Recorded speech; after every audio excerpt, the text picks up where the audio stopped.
चला तर आज मी तुमच्यासमोर एक अशी रेमेडी घेऊन आले आहे जी तुम्ही जर ट्राय केली तर तुम्ही कमेंट करून नक्की थँक्यू म्हणणार.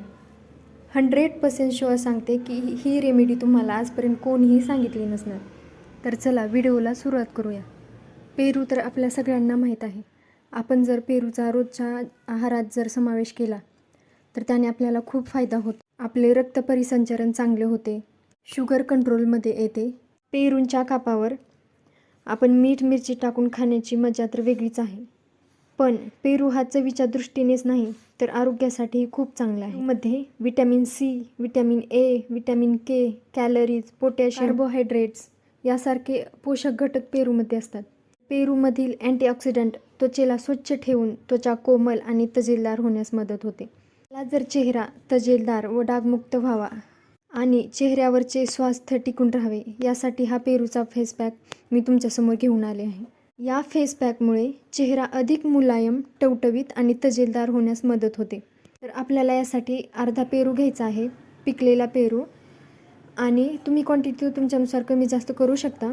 तर त्या पेरूचे छोटे छोटे काप करून आपल्याला मिक्सी जारमधून एकदम बारीक पेस्ट बनवून घ्यायची आहे. आणि त्या बारीक केलेल्या पेस्टमध्ये आपल्याला 1 चम्मच किंवा अर्धा चम्मच, तुम्ही क्वांटिटी कमी जास्त करू शकता, तर आपल्याला त्यामध्ये मध मिक्स करायचा आहे.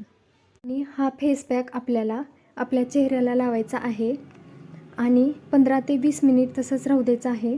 आणि त्यानंतर आपल्याला कोमट पाण्याने आपला चेहरा धुवून घ्यायचा आहे. त्यानंतर तुम्ही फरक बघू शकता. आपल्याला चेहरा एकदम मुलायम आणि एकदम क्लीन होऊन निघतो आपला चेहरा. आपल्या दुसऱ्या रेमेडीला सुरुवात करूया. त्यासाठी आपल्याला अर्धा पेरू लागणार आहे. क्वांटिटी तुम्ही तुमच्यानुसार कमी जास्त करू शकता. आपल्याला पेरूचे बारीक छोटे काप करून ते मिक्सी जारमध्ये घेऊन आपल्याला त्याची एकदम बारीकशी पेस्ट तयार करून घ्यायची आहे. आणि त्या पेस्टमध्ये आपल्याला मुलतानी माती मिक्स करायची आहे. आणि हा फेस पॅक तुम्ही चेहऱ्याला लावायचा आहे आणि 15 ते 20 मिनिट ठेवून आपल्याला कोमट पाण्याने तो धुवून घ्यायचा आहे. तर तुमच्या चेहऱ्यावर black heads, dark spot, anti ageing किंवा चमकदार त्वचा पाहिजे असेल तर हे दोन्ही रेमेडीज तुम्ही नक्की ट्राय करून बघा. पहिल्या यूजमध्येच तुम्हाला खूप फरक जाणवेल. असलेल्या दोन्ही रेमेडी ट्राय करा आणि कमेंट करून नक्की सांगा की ही रेमेडी कशी वाटली. तुम्हाला व्हिडिओ आवडला असेल तर व्हिडिओला लाईक करा, कमेंट करा आणि चॅनलला सबस्क्राईब करा. भेटू अशाच नवीन व्हिडिओसोबत. Bye bye.